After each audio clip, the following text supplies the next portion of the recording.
ज्ञान प्राप्त करने की इच्छा वाला व्यक्ति देह में जीता हुआ भी देही को देखने की इच्छा करता है। यह शरीर किसके द्वारा संचालित, इसके भीतर ऐसा वो कौन सा तत्व है जो इसके नष्ट हो जाने पर भी नष्ट नहीं होता, उसके देखने की इच्छा वेद का अध्ययन करने से, ज्ञान के संबंध में विचार करने से अपने आप ही व्यक्ति के भीतर स्वतःस्फूर्त जागृत होती है। भगवान आदि शंकराचार्य ने वेद का संरक्षण करने के लिए भी कहा होगा कि अपने देश के सबसे प्राचीन ग्रंथ हैं और सबसे पहले इनका सर्जन भी हुआ। सबसे पहले यदि कोई ग्रंथ आया विश्व में तो वेद आए। इस बात को भारतीय भूमि के मनीषियों ने नहीं, पश्चिमी जगत के मनीषियों ने भी स्वीकार किया। आप में से सभी प्रबुद्ध लोग जानते होंगे, 2-3 बड़े विद्वान हुए, एक मैक्स मूलर, एक शोपेनहावर, एक रोमारोला। ये पश्चिमी जगत के बड़े प्रसिद्ध विद्वान हुए जिन्हें भारतीय संस्कृति और भारतीय ग्रंथों के प्रति सहज अनुराग था। तो उन लोगों ने इस बात को स्वीकार किया कि विश्व के साहित्य का अध्ययन करने के बाद ये निष्कर्ष निकला, ये सत्य बात प्रकट हुई कि संसार का सबसे पहला ग्रंथ ऋग्वेद, और उस ऋग्वेद में मानव के मन को शांति प्रदान करने वाले सूक्त, मंडल और प्रार्थना है। और वेद की सबसे बड़ी विशेषता कि उसमें हमने परमात्मा के किसी आकार को स्वीकार नहीं किया। मनुष्य जिसके बीच में जीता है, हमने प्राथमिक पूजा वहीं से प्रारंभ की।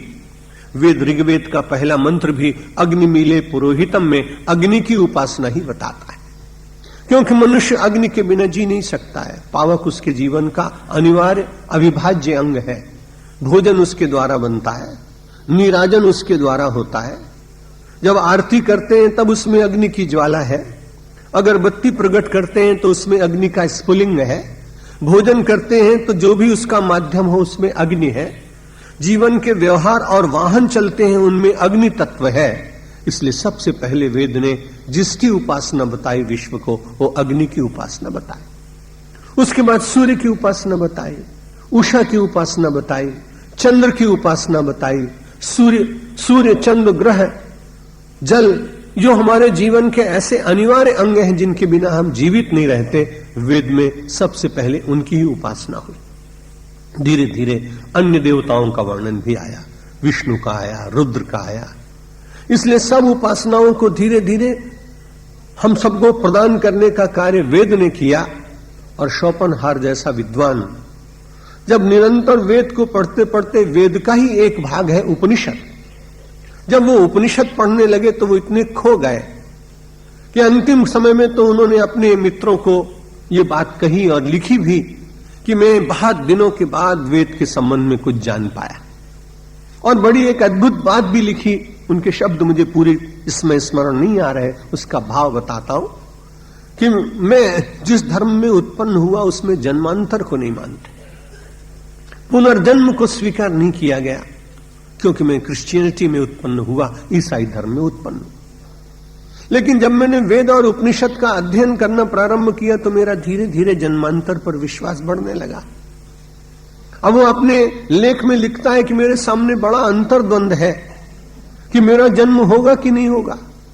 लेकिन वेद पढ़ने के बाद, उपनिषद पढ़ने के बाद मुझे लगता है कि मेरी मान्यता बदली है और मेरा फिर से जन्म होगा। और फिर वो कहता है कि मेरा जन्म होगा तो मैं जिस ईश्वर को मैंने देखा नहीं है पर वेद के कारण जिसके प्रति श्रद्धा जागी है, तो उस वेद में सकाम मंत्र बहुत है। इसलिए अब मेरे मन में एक कामना जागी है कि हे परमात्मा, यदि मेरी इस मान्यता को तू साकार करे कि मेरा फिर से जन्म हो, तो मुझे किसी ऐसे परिवार में जन्म देना जहां मुझे वेद पढ़ने का फिर से अवसर प्राप्त हो, और उस देश में जन्म देना जहां वेदों का प्रादुर्भाव हुआ। उस शोपेनहावर ने भारत की वंदना की, उस शोपेनहावर ने वेद की वंदना की। यदि वेद की वंदना यहां का कोई संत और ऋषि ही केवल करता तो हम सब लोग ये मानते कि अपनी चीज पर सभी लोग गौरव करते। लेकिन एक पश्चिम के विद्वान ने बड़े विश्वास पूर्वक, और फिर मैक्स मूलर ने तो अपना सारा समय वेद के अध्ययन में निकाला। उनके नाम पर यहां एक भवन भी बना है। कई विश्वविद्यालयों में उनके संस्कृत के भाष्य भी पढ़ाए जाते हैं, और स्वामी दयानंद सरस्वती जी ने तो उनका नाम भी संस्कृतमय कर दिया था।